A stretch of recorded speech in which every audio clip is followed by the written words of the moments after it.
ஒரு ஜென் துறவி, அவருக்கு ரொம்ப வயசாயிட்டுது. கடைசி காலம். நண்பர்களெல்லாம் கூப்பிட்டார். நண்பர்களே, நான் வித்தியாசமான முறையில் சாகணும்னு ஆசைப்படுறேன், அதுக்கு ஏதாவது யோசனை சொல்லுங்களேன் அப்படின்னு கேட்டாராம். நண்பர்கள் சிரித்தாங்க. என்ன பேச்சு பேசுகிறீங்க? சாவறதுங்கிறது என்ன விளையாட்டுத்தனமான காரியமா அப்படின்னு கேட்டிருக்காங்க. அந்த துறவி கொஞ்ச நேரம் யோசனை பண்ணார். அப்புறம் கேட்டாராம், இது வரைக்கும் யாராவது நடந்துக்கிட்டே இறந்துருக்குறாங்களா அப்படின்னாராம். எல்லாரும் இல்லைன்னாங்களாம். ஒருத்தர் மட்டும் சொல்லியிருக்கார். அப்படியும் ஒருத்தர் இறந்துருக்கிறதாக ஒரு கதையில் படிச்சிருக்கிறேன். ஒரு ஞானியால் தான் அப்படியெல்லாம் செய்ய முடியும் அப்படின்னு அவர் சொன்னாராம். சரி, அப்படின்னா அந்த முறை நமக்கு வேணாம். நின்றுக்கிட்டே யாராவது உயிரை விட்டுருக்காங்களா அப்படின்னு விசாரிச்சாராம். அப்படியும் ஒருத்தர் இறந்துருக்கிறார் அப்படின்னாங்களாம். மறுபடியும் அந்த துறவி யோசனை பண்ணியிருக்கிறார். ஏதாவது வித்தியாசமான முறையில் நாம் போகணும் அப்படிங்கிறது அவருடைய விருப்பம். மனிதன் எப்படி வாழ்கிறானோ அப்படி இறப்பது தான் நல்லது. சரி, யாராவது தலைகீழாக யோகம் செய்யும் நிலையில் இறந்துருக்கிறாங்களா அப்படின்னு விசாரித்தாராம். நண்பர்கள் சிரித்தாங்க. தலைகீழாக நின்னபடி இறந்ததாக நாங்கள் கேள்விப்பட்டதே இல்லை, அது முடியாத காரியம் அப்படின்ட்டுருக்காங்க. இப்போ அந்த துறவிக்கு திடீர்னு உற்சாகம் வந்துட்டுது. உடனே எழுந்திரிச்சார், தலைகீழாக நின்னார், அப்படியே உயிரை விட்டுட்டார். அவ்வளோதான். அந்த மடாலயத்தில் ஒரே குழப்பம். எப்படி அவரை கீழே இறக்கி படுக்க வைக்கிறது அப்படின்னு புரியல. இப்படி உயிர் விடுறதை பற்றி அவங்க இது வரைக்கும் கேள்விப்பட்டதும் இல்லை.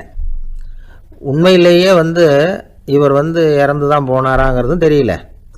சோதித்து பார்த்தாங்க. இதய துடிப்பு, நாடி துடிப்பு எல்லாம் நின்று போயிருந்தது. இவர் எப்போவும் இப்படி தான், என்ன பண்ணுறது இப்போது அப்படின்னு சொல்லி எல்லாரும் குழம்பிக்கிட்டு இருக்கிற சமயத்தில் ஒரு பெரியவர் யோசனை சொன்னார். இந்த துறவியோட மூத்த சகோதரி பக்கத்து மடாலயத்தில் இருக்கிறாங்க, அவங்கள இங்கே அழைச்சிட்டு வந்தால் ஏதாவது வழி கிடைக்கும் அப்படின்னார். அந்த அம்மாவுக்கு 90 வயசு. அழைச்சிட்டு வந்தாங்க. ஒரு குச்சியை ஊன்றிக்கிட்டு அப்படியே மெதுவாக நடந்து வந்தாங்க. தம்பி, தலைகீழாக நின்று உயிர் விட்டு இறக்கிறத பார்த்தாங்க. தம்பின்னு கூப்பிட்டு பார்த்தாங்க, ஒன்றும் காணோம். உடனே என்ன பண்ணாங்க, தன்னுடைய கைத்தடியால் தம்பியோட உடலை ஒரு தட்டு தட்டினாங்க. ஏப்பா, சாகிறப்பவும் உன்னுடைய குறும்புத்தனத்தை விடலையா? இப்படியாடா சாகிறது? ஒழுங்காக செத்து தொலை அப்படின்னாங்களாம். அவ்வளவுதான். உடனே அந்த துறவி திரும்பி நேராக நின்னார். அக்கா, கோவப்படாத, நான் ஒழுங்காக சாகிறேன், எப்படி செத்தா என்ன, எல்லாம் எனக்கு ஒன்று தான் அப்படின்னு சொல்லிவிட்டு அப்படியே தரையில் படுத்து உயிரை விட்டாராம். அதுக்கப்புறம் அந்த அம்மா கோலை கையில் எடுத்துக்கிட்டு அப்படியே திரும்பி கூட பார்க்காம அவங்க பாட்டுக்கு போயிட்டாங்களாம். மரணத்தை ஒரு விளையாட்டாக ஆக்கிய அந்த துறவிக்கு வாழ்க்கையே ஒரு விளையாட்டாக தான் இருந்திருக்குது. எந்த நோக்கமும் இல்லாமல் செயல்படுறதுன்னா என்னங்கிறதும் அவருக்கு தெரிஞ்சிருக்குது. பயனை எதிர்பார்க்காமல் பணி செய்து வாழ்ந்து மறைந்த மகான் அவர். நம்முடைய தொழிலை விளையாட்டு போல செய்ய தெரிஞ்சவருக்கு வாழ்க்கையே ஒரு விளையாட்டாக மாறிடும். எல்லாமே விளையாட்டாகி விடுகிற போது மரணமும் விளையாட்டாகிவிடும் அப்படிங்கிறது தான் அந்த தத்துவம். ஆனால் அதுக்கு முன்னாடி உங்களுக்குள்ளே இருக்கிற உண்மையான நடிகனை நீங்கள் அடையாளம் கண்டுபிடிக்கணும். நீங்கள் நடிக்க வேண்டியதே இல்லை, நீங்கள் ஏற்கனவே நடிச்சுக்கிட்டு தான் இருக்கிறீங்க. நீங்கள் இந்த உண்மையை தெரிஞ்சுக்கணும், அவ்வளவுதான். இதுதான் ஞானிகளுடைய கருத்து. வாழ்க்கையை சரியாக புரிஞ்சுக்கிட்டால் எல்லாமே நடிப்புங்கிறது புரியும். கல்யாண பத்திரிக்கை அனுப்பியிருந்தேனே, ஏன்டா வரலன்னு கேட்டானா ஒருத்தன். வந்திருந்தேனே அப்படின்னானா இவன். டேய், ஏன்டா போய் சொல்கிற, நான் பத்திரிக்கையே உனக்கு அனுப்பலையே அப்படின்ட்டுருக்கான் அவன்.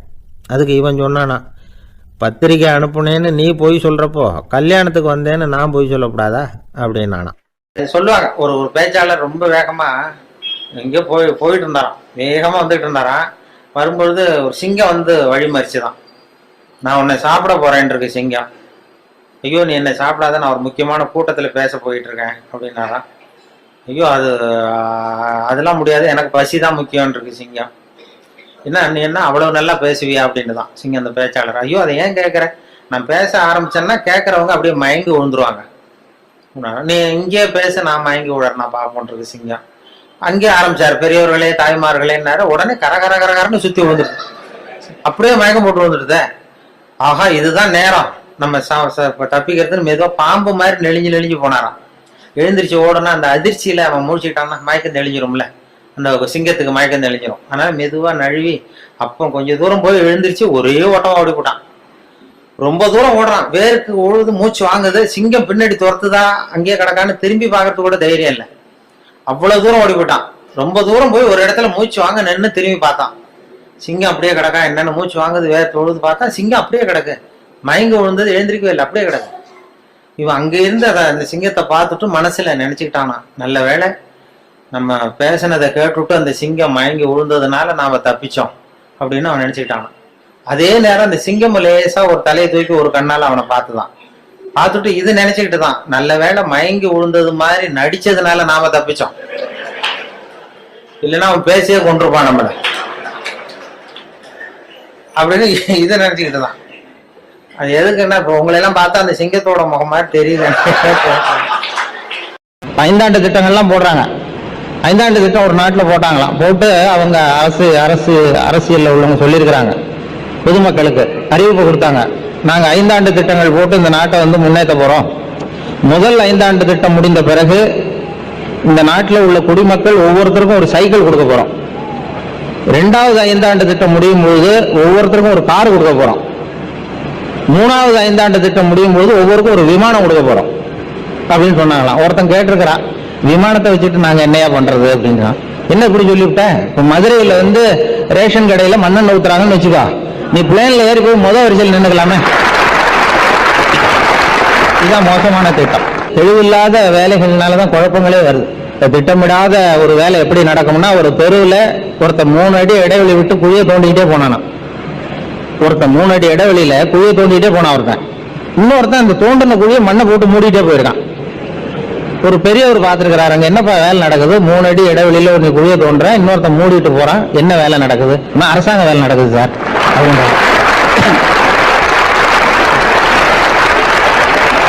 அரசாங்க வேலைன்னா அர்த்தம் இல்லாம இருக்கப்பா, ஒருத்தன் குழியை தோன்றான், நீ மறுபடியும் மூடிட்டே போற, அர்த்தம் இல்லாம இருக்குதே அப்படின்னா, இல்ல சார் நான் விவரத்தை சொல்றேன், 3 அடி இடைவெளியில குழியை தோண்ட வேண்டியது ஒருத்தன் வேலை, அதுல செடியை நட வேண்டியது இன்னொருத்தன் வேலை, அதுக்கப்புறம் மண்ணை போட்டு மூட வேண்டியது இன்னொருத்தன் வேலை. அந்த 2வது ஆளு இன்னைக்கு லீவு போட்டான் ஆபீஸ்.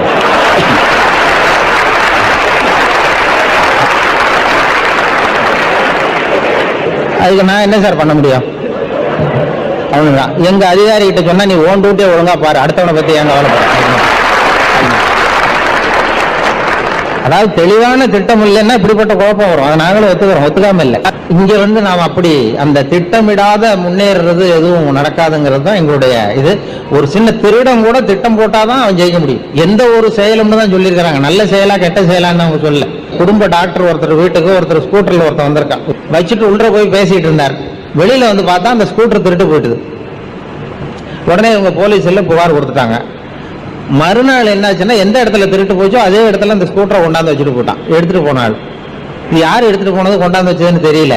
பார்த்தா அதுல ஒரு லெட்டர் எழுதி வச்சிருந்துருக்கிறாங்க. எடுத்துட்டு போனாள், நான் வந்து திருடன் கிடையாது, திருடுறது என்னுடைய தொழில் இல்லை, எங்க சொந்தக்காரர் ஆஸ்பத்திரியில இருந்தார், அவசரமா இருந்ததுனால எடுத்துட்டு போனேன், என்ன மன்னிச்சுங்க, இருந்தாலும் திருட்டு தான் என்னுடைய மனசாட்சி என்னை உறுத்துது, என்னை நீங்க மன்னிச்சுக்கணும், இருந்தாலும் என்னால உங்களுக்கு ஒன்றும் செய்ய முடியாது, இருந்தாலும் நான் வந்து என் குடும்பத்தோட பாக்குறதுக்கு குணான்னு ஒரு படம் இப்போ ரிலீஸ் ஆகுது, இந்த படத்துக்கு டிக்கெட் புக் பண்ணி வச்சிருக்கேன், ரிசர்வ் பண்ணி, இதை உங்ககிட்ட கொடுத்துறோம், நீங்க எடுத்துக்கோன்னு வச்சுட்டு போயிருக்கான். சரின்னு பாருங்க, இப்படி ஒரு நல்லவன் சொல்லி அந்த டிக்கெட் எடுத்துட்டு அந்த டாக்டரும் குடும்பத்தோட சினிமா பார்த்துட்டு வந்தா, வீட்டுல இருக்கிறது பூரா திருடிட்டு போட்டானா.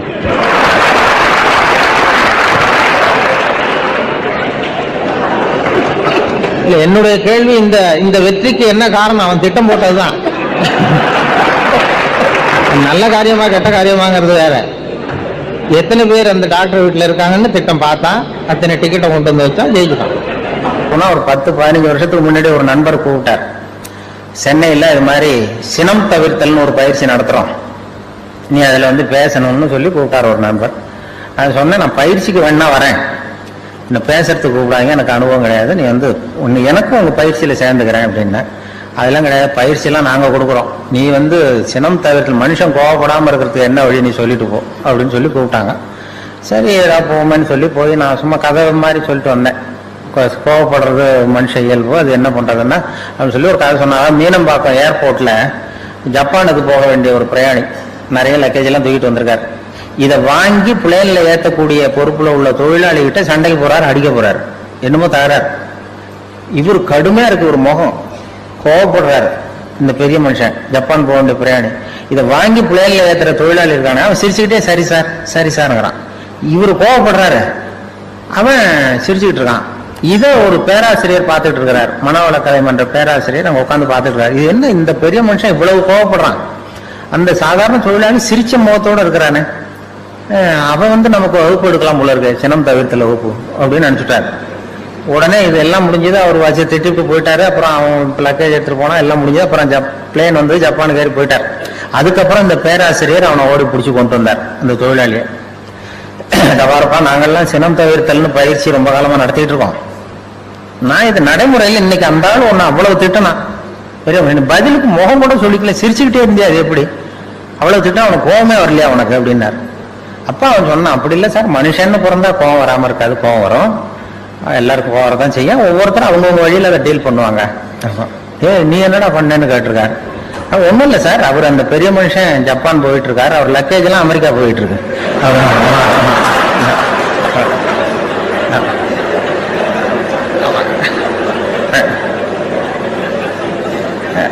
நம்ம எதுவும் சார் அனாவசியமா இவன்ட்ட போய் கோவப்பட்டுக்கிட்டது, நம்ம வழியில நம்ம சினத்தை தவிர்த்துக்கிட்டா போகுது அப்படின்னு சொல்லி, இதுதான் எனக்கு தெரிஞ்ச சினம் தவிர்த்தல்னு சொல்லி அங்க பேசிட்டு வந்துட்டேன் 15 வருஷத்துக்கு முன்னாடி. அதுக்கு வரைக்கும் இன்னைய வரைக்கும் அதுக்கப்புறம் கூப்பிடுறதே இல்லை. என்ன நான் அப்புறம் ஒரு இப்போ போன மாசம் அவரை பார்த்து, ஏன் சார் மறுபடியும் ஒரு சினம் தவிர்த்தல் என்ன கூப்பிடுங்களேன்னு. அது வேணாம் சார், நாங்க எங்களுக்கு தெரிஞ்சபடி சொல்லி கொடுத்துக்கிறோம், நீங்க வேணா பயிற்சிக்கு வேணா வாங்க அப்படின்னு கூப்பிட்டார். ஒரு சின்ன பையன் என்னை தேடிட்டு ஓடி வந்தான். ஒரு கதை சொல்லுங்கன்னா, சொந்தமா எதுவும் தெரியாத என்ன, உங்களுக்கு சொந்தமா எதுவும் தெரியாதுன்னு எனக்கும் தெரியும் அப்படின்னா. இந்த பையன் அடிக்கடி என்கிட்ட வந்து கதை கேட்கிறவன், அதனால என்னோட ரகசியம்லாம் அவனுக்கு அத்துப்படி, அதனால தான் அவ்வளவு தெளிவாக அடிச்சு விட்றான். சரி, இப்போ என்ன செய்யலாம்னு, பழைய கதை ஏதாவது ஒன்று சொல்லுங்களேன்னா. உனக்கு கிருஷ்ணதேவராயரை தெரியுமான்னு. அவர்கிட்ட நேரில் பழக்கம் இல்லை, ஆனால் அவரை பற்றி புஸ்தகத்தில் படிச்சிருக்கேன்னா. சரி, இவங்கிட்ட மேற்கொண்டு பேச்சு கொடுத்தா நம்மளை ஒரு மாதிரி ஆக்கி விடுவான் அப்படிங்கிறத யூகம் பண்ணிக்கிட்டு அவனை உட்கார வச்சு கடைசி வரைக்கும் குறுக்க பேசக்கூடாது அப்படின்னு ஒரு கண்டிஷனையும் போட்டுட்டு அந்த கதையை சொன்னேன். ஒரு சமயம் கிருஷ்ணதேவராயர் சமஸ்தானத்துக்கு ஒரு பெரிய வித்வான் வந்து சேர்ந்தாராம். என்னோட போட்டி போடுறதுக்கு இந்த ஊரில் யாராவது இருக்கீங்களா அப்படின்னு சவால் விட்டாராம். அந்த ஊரில் இருந்த பெரிய பெரிய வித்வான்லாம் இது ஏதுடா வம்பா போச்சுன்னு நினைக்க ஆரம்பிச்சிட்டாங்க. யாரும் அந்த ஆளோட போட்டி போடுறதுக்கு தயாராக இல்லை, எல்லாரும் நடுங்கிக்கிட்டு இருக்கிறாங்க.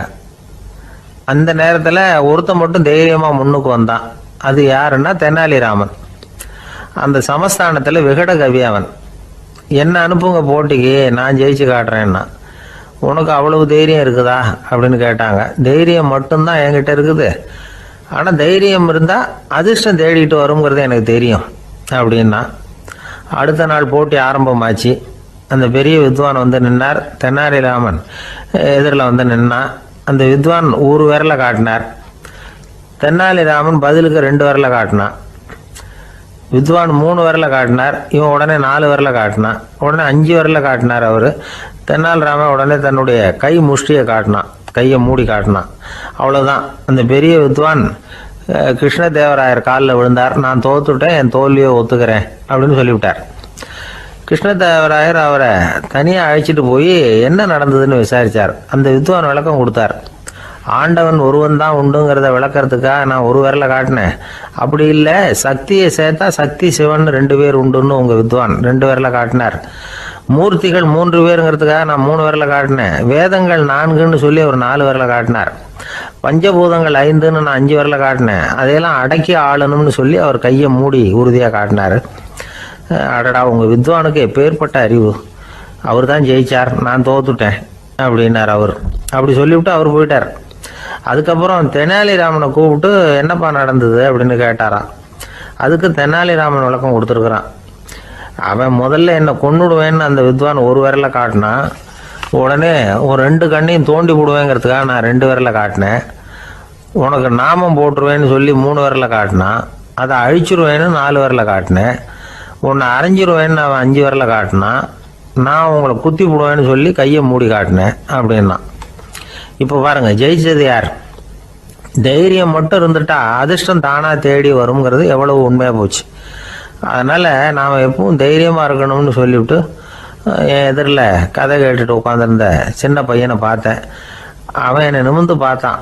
அவன் தன்னோட கை கால் ரெண்டையும் ஒரு மாதிரியாக என் முன்னால் தூக்கி 20 விரலை காட்டினான். எனக்கு ஒன்றும் புரியல. இதுக்கு என்னப்பா அர்த்தம்னு கேட்டேன். இதே கதையை இதுக்கு முன்னாடி என்கிட்ட 20 தடவை நீங்கள் சொல்லியிருக்கீங்கன்னு அர்த்தம் அப்படின்னா. ஒரு ஊரில் ஒரு சித்தர் இருந்தார், சூஃபி சித்தர். அவர் ஞானம் பெற்ற ஒரு சித்தர். ஒரு நாள் அந்த நாட்டு மன்னன் அவரை பார்க்கறதுக்காக வந்தான். என்ன வேணும் உனக்குன்னு கேட்டார். நான் கடவுளை பார்க்கணும், அதுக்கு நீங்கள் தான் உதவி பண்ணணும் அப்படின்னா அவன். சித்தர் கொஞ்சம் யோசனை பண்ணார். சரி, போயிட்டு நாளைக்கு வாடினார். அதே மாதிரி மன்னன் போயிட்டு அடுத்த நாள் வந்தான். இங்கே நீ என்னோட ஒரு வாரம் தங்கியிருக்க வேண்டியிருக்கும்னார். சரின்னா ஒரு பிச்சை பாத்திரத்தை தூக்கி கையில் கொடுத்தார். அவனுக்கு ஒன்றும் புரியல, இருந்தாலும் வாங்கிட்டான். வாங்கிட்டு இதை என்ன செய்யணும் அப்படின்னு கேட்டான். இதை ஒன்றும் செய்ய வேணாம், இதை எடுத்துக்கிட்டு பக்கத்தில் உள்ள கிராமங்களுக்கு போ, வீடு வீடாக பிச்சை எடுத்துக்கிட்டு வா. அப்படி வந்த பிறகுதான் உனக்கு சாப்பாடும் ஓய்வும் கிடைக்கும். ஒரு வாரம் இப்படி செய், அதுக்கப்புறம் 8வது நாள் நாம் கடவுளை பற்றி யோசிக்கலாம் அப்படின்னார். இப்படி ஒரு சொன்னதை கேட்டதும் அந்த அரசனுக்கு அதிர்ச்சி ஆயிட்டுது. ஒரு மாதிரி ஆயிட்டான். தன்னுடைய சொந்த நாட்டில் சொந்த குடிமக்கள் கிட்ட போய் பிச்சை எடுக்கிறதா அப்படின்னு யோசனை பண்ணி பார்த்தான். அதுக்கப்புறம் மெதுவா அவன் அந்த சித்தரை பார்த்தான். ஐயா, சொந்த நாட்டிலேயே பிச்சை எடுக்கிறதுன்னா எனக்கு ஒரு மாதிரியா இருக்கு, வெக்கமா இருக்கு. நான் வேணும்னா வெளி தேசத்துல எங்கேயாவது போய் பிச்சை எடுக்கவா அப்படின்னு கேட்டான். இதுக்கு அந்த சித்தர் ஒரு சம்மதிக்கலை. இதை பாரு, உன்னால பிச்சை எடுக்க முடியலன்னா பேசாம திரும்பி அரண்மனைக்கே போயிடு. அதுக்கப்புறம் கடவுளை பத்தி எல்லாம் பேசுறதுக்கு என்னை தேடிட்டு வரக்கூடாது அப்படின்னு விட்டார். மன்னன் தயங்கினான். இருந்தாலும் மனசை சரி பண்ணிக்கிட்டு சம்மதிச்சான். சரிங்க, ஒரு வாரம் இங்க தங்குறேன், நீங்க சொல்றது மாதிரி பக்கத்து கிராமங்களுக்கு போறேன், வீடு வீடா பிச்சை எடுக்கிறேன், வர்றேன் அப்படின்னா. ஒரு வாரம் தெரு தெருவா பிச்சை பாத்திரத்தோட அலைஞ்சான். சொந்த ஊர்ல சொந்த குடிமக்கள் கிட்ட பிச்சை எடுத்தான். 7 நாள் முடிஞ்சது. 8வது நாள் அந்த சித்தர் மன்னனை கூப்பிட்டார். இப்படி வாழ்னார், வந்தான். இனிமே நீ கடவுளை பத்தி என்கிட்ட கேட்கலாம்னார். இனிமே கேட்கறதுக்கு ஒண்ணுமே இல்லை சுவாமின்னா இவன். ஒரு வார காலம் பிச்சை எடுத்த பிறகுதான் கடவுளை காண முடியும் அப்படின்னு நான் கனவு கூட காணவில்லைன்னா. அப்படின்னா நீ பிச்சை எடுத்த காலத்துல அப்படி என்னதான் நடந்தது அப்படின்னு கேட்டார் அவரு. சுவாமி, ஒரு வார காலம் பிச்சை எடுத்ததுல என்னுடைய ஆணவம் அழிஞ்சுட்டுது. அது இப்போ இருக்கிற இடமே தெரியல. இப்போ அதை காணவே காணோம். பிச்சைக்காரனா இருந்தப்போ பெற்றதை மன்னனாக இருக்கும்போது பெற முடியாதுங்கிறத புரிஞ்சுக்கிட்டேன் அப்படின்னா மன்னன். அடக்கம் பிறந்தவுடன் தெய்வீக கதவுகள் திறந்து கொள்ளுகின்றன அப்படிங்கிறார் ஓஷோ. நம்மால் ஒருத்தன் ஆணவம் அழியணுங்கிறதுக்காக ஒரு திருவோட்டை எடுத்துக்கிட்டு தெரு தெருவா பிச்சை எடுக்க ஆரம்பிச்சான். என்ன, தெய்வீக கதவுகள் திறந்துதா அப்படின்னு கேட்டார் ஒருத்தர்.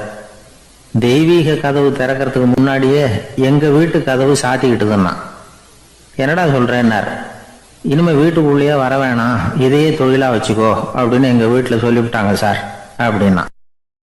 டெல்லியில இருந்து 2 அதிகாரிகள் வந்தாங்களாம் தமிழ்நாட்டுக்கு. தமிழ்நாட்டுல ஒருத்தன் திடீர்னு கோடீஸ்வரன் ஆயிட்டான்.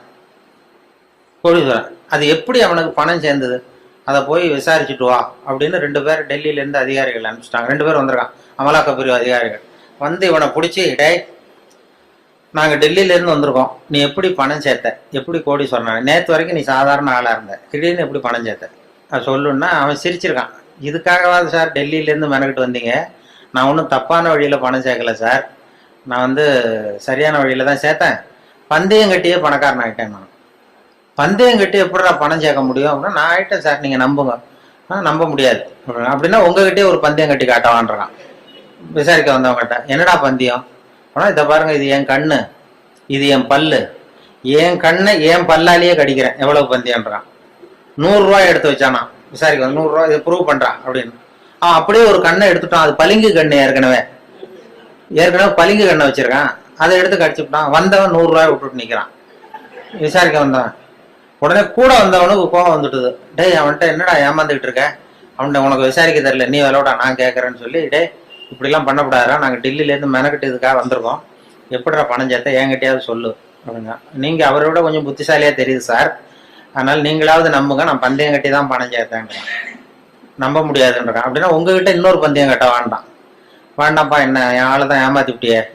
இல்லை சார், அவர் வந்து கண்ணு பளிங்கு கண்ணு, அதனால தெரியாது. இந்த கண்ணு பளிங்கு கண்ணுங்கிறது தெரியாது, அதனால ஏமாந்துட்டார். நான் இப்போ உங்ககிட்ட கட்டுறது நெஜங்கண்ணு, இது வந்து நெஜங்கண்ணு, பளிங்கு கண்ணு கிடையாது, இதை கடிக்க முடியும் அப்படின்றான். அவன் ஒரு 100 ரூபாய் எடுத்து வச்சான். இவன் அப்படியே பல்செட்டை கட்டினான் தனியா, கட்டி கடிச்சு விட்டான். அதையும் விட்டுட்டு 2 பேரும் அப்படியே அலண்டு போயிட்டாங்க. விசாரிக்க வந்தவன் வந்து, நீ மேற்கொண்டு அவன்கிட்ட பேச பேச நம்ம பணம் தான் போய்கிட்டு இருக்க, அவன்கிட்ட நாம வந்து அவன் பணம் எப்படி சேர்த்தான்னு கண்டுபிடிக்கிறதுக்கு வந்திருக்கோம்.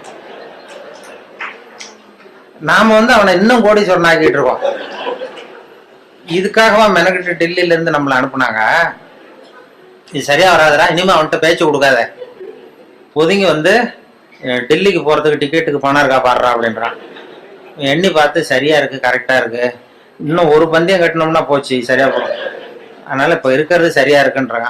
அப்படின்னா அவன்கிட்ட மேற்கொண்டு விசாரிக்காத, நம்ம போய் நம்ம தலைவர்கிட்ட சொல்லிடுவோம், டெல்லிக்குன்னு நாங்க போயிட்டு வரோம் சார், ரொம்ப தேங்க்ஸ், நீங்க அப்படியே இருங்க சார், சௌக்கியமா இருங்கன்னு சொல்லிட்டு, ஏன் சார் கொஞ்சம் இருந்து சாப்பிட்டு போங்களேன்றாங்க. அதெல்லாம் வேணாம் சார், நீங்க மறுபடியும் ஏதாவது பேச்சு வரும், மறுபடியும் பந்தயம் கட்டுவீங்க, நாங்க போயிட்டு வரோம், நாங்க பாத்துக்கிறோம் சார், நீங்க போயிட்டு வாங்கன்னு ரொம்ப மரியாதையா அவனை விட்டுட்டு போயிட்டாங்க. 2 பேரும் போய் டெல்லியில இந்தியாவுக்கே தலைமை அதிகாரி அவர்கிட்ட போய் சொல்லிட்டான், சார் அவன் தமிழ்நாட்டுக்கு போனோம், தமிழ்நாட்டுல போய் அவன் எப்படி பணம் சேர்த்தானா பந்தயம் கட்டியே பணம் சேர்த்தேன்னு சாதிக்கிறான் சார். அது மட்டும் இல்ல, எங்ககிட்ட ஒரு 200 ரூபாய் பிடிங்கிட்டு விட்டான் சார். ஆனா அவருக்கு கோவம் வந்துட்டு தான், எத்தனை பேரா இருக்கீங்க இந்த இந்தியாவெல்லாம், நீங்கெல்லாம் ஒரு பெரிய அதிகாரியா, ஜூனியர் ஆபீசர்ஸ் எத்தனை பேர் இருக்கீங்க இந்தியா பூரா விசாரிக்கிறதுக்கு, நம்ம ஆபீஸ்லன்னா 30 பேர் இருக்கோம் சார்.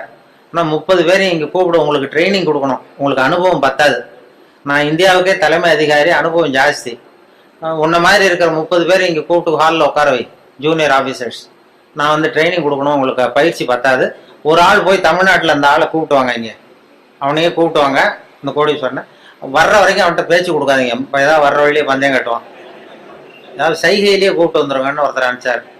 ஒருத்தன் வந்து மெதுவாக ரொம்ப சாமர்த்தியமாக அவன்கிட்ட எது கேட்டாலும், இல்லை சார் எல்லாம் அங்கே போய் பேசிக்கலாம் வாங்க, எதுக்கு சார் கூப்பிட்டு போறீங்கன்னா, அதெல்லாம் அங்கே போய் பேசிக்கலாம் சார், நீங்கள் ஒன்றும் வாங்கன்னு மெதுவாக பேச்சு கொடுக்காம கொண்டு போய் டெல்லியில் இது மாதிரி மேடையில் நிறுத்தி அந்த பெரிய இந்தியாவுக்கே தலைமை அதிகாரி உட்காந்துருக்கார்.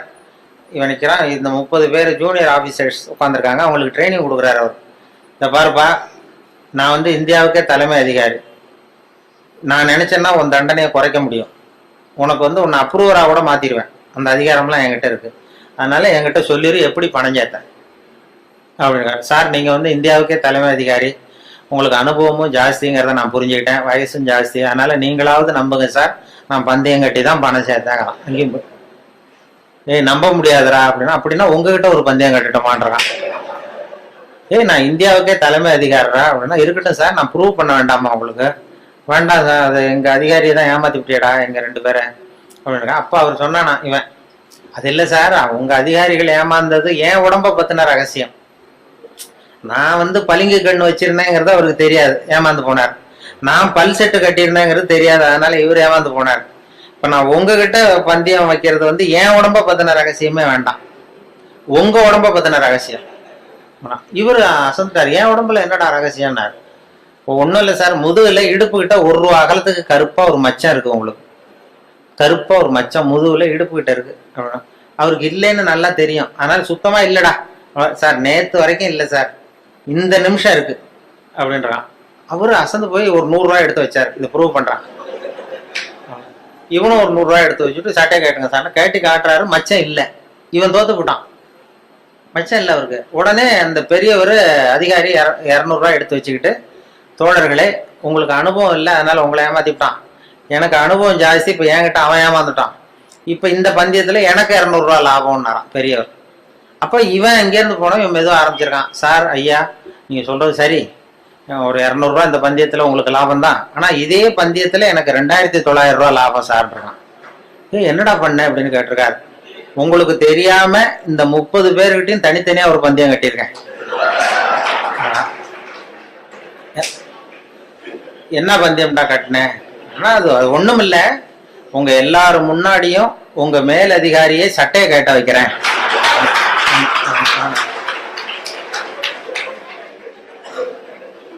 அதனால சரியா போச்சு சார். 2900 ரூபா கொடுங்க சார்ட்டு வாங்கிட்டான்.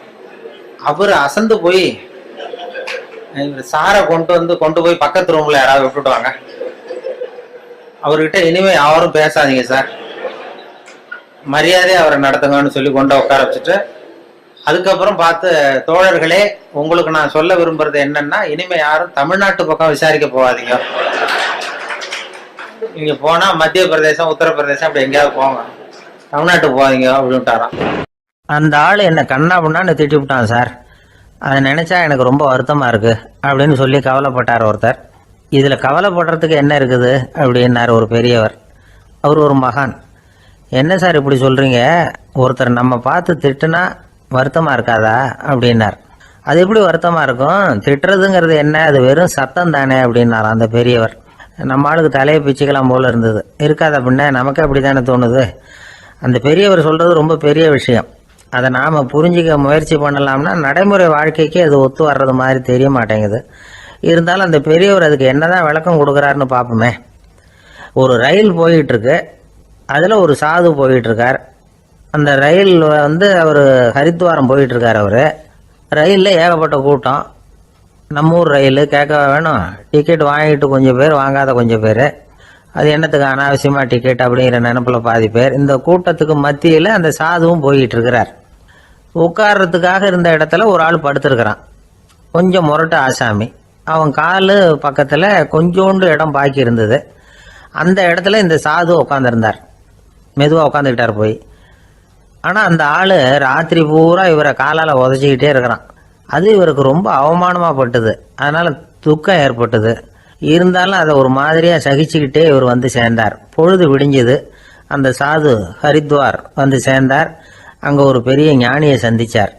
ராத்திரி ரயிலில் அந்த ஆள் உதைச்சதையும் அதனால் தனக்கு ஏற்பட்ட துக்கத்தையும் இந்த சாது அந்த ஞானிகிட்ட சொன்னார். சொல்லிவிட்டு, ஏன் சுவாமி எனக்கு துக்கம் ஏற்பட்டதே அது தப்பா அப்படின்னு கேட்டார். தவறு தான்னார் அந்த ஞானி. உனக்கு இன்னமும் தேக அபிமானம் போகலைங்கிறது தான் அது காட்டுது. அஷ்டாவக்கிரர் என்ன சொல்றார் தெரியுமா, உண்மையான ஞானி யாராவது தன்னை வந்தனை செய்தால் அதற்காக சந்தோஷப்பட மாட்டார், யாராவது நிந்தனை செய்தால் அதற்காக வருத்தப்பட மாட்டார் அப்படின்னு சொல்றார். நிந்தனைங்கிறது ஒரு ஒலி தான். தேகாபிமானம் இருக்கிற வரைக்கும் இந்த ஒலி நம்மளை வேதனைப்படுத்தும். நான் தேகம் இல்லை ஆத்மா அப்படிங்கிற நினைவு இருந்தா இந்த ஒலி நம்மளை பாதிக்காது. மனு என்ன சொல்றார் தெரியுமா, ஒரு சாதகன் பாராட்டுதலை விஷம்னு நினைச்சு பயப்படணும், அவமானத்தை அமிர்தம்னு நினைச்சு சந்தோஷப்படணுங்கிறார். அவமானப்பட்டா கவலைப்படாமல் எப்படி இருக்க முடியும் அப்படின்னு தான் நமக்கு தோணும். அதனால தான் நம்மள யாரும் இதுக்கு உதாரணமாக யாரையும் காட்ட முடியல. புத்தரையும் கபீரையும் உதாரணமாக காட்டுறாங்க. அவங்களுக்கெல்லாம் அவமானம் ஏற்பட்டப்போ கவலையே படலையாம். புத்தரை அவமானப்படுத்தணுங்கிறதுக்காக கௌசாம்பி ராணி ஒரு இளம் பெண்ணை கொலை பண்ணி சடலத்தை புத்தர் குடிசைக்கு முன்னாடி போட சொன்னார். போட்டாங்க. புத்தர் தான் அந்த பொண்ணை கெடுத்து கொலை பண்ணி விட்டாருன்னு எல்லாரும் நினைச்சாங்க. ஆனால் புத்தர் இதை பற்றி கவலையே படலை. அப்புறமா உண்மை தெரிஞ்சதும் புத்தர் புகழ் இன்னும் அதிகமாயிட்டது. ஒரு பெரிய சபையில் ஒரு மோசமான பொண்ணு நுழைஞ்சி தனக்கும் கபீருக்கும் சம்பந்தம் உண்டுன்னு சொன்னா. கபீர் கவலைப்படலை. அவங்க மாதிரியெல்லாம் நாமளும் இருக்க கற்றுக்கணும். நிந்தனை, அபகீர்த்தி, அவமானம் எல்லாம் ஆண்டவன் கொடுக்குற பிரசாதம்னு நினைக்கணும் அப்படின்னு சொல்றார் அந்த ஞானி. இதை கேட்ட இந்த காலத்து ஆசாமி ஒருத்தர், நான் கூட அப்படிதான் சார், யாராவது அவமானப்படுத்தினா கவலைப்பட மாட்டேன். நேற்று கூட ஒருத்தர் என்ன பலார்னு அரைஞ்சுட்டார், நான் கொஞ்சம் கூட கவலைப்படலை, பேசாமல் வந்துட்டேன்னார். ஏன் அப்படி வந்துட்டீங்க அப்படின்னு. அவர் அரைஞ்சதுலேயும் ஒரு அர்த்தம் இருந்தது, அதனால தான் அப்படி வந்துட்டேன்னார். ஏன் அரைஞ்சாருன்னு கேட்டேன். 10 வருஷத்துக்கு முன்னாடி 15 ரூபா அவர்கிட்ட கடன் வாங்கினேன், அதை கேட்டு கேட்டு பார்த்துட்டு கடைசியாக தான் அரைஞ்சார் அப்படின்னார். ஆண்டவனுடைய பிரசாதம் இவருக்கு அடிக்கடி கிடைக்கும் போல இருக்கு.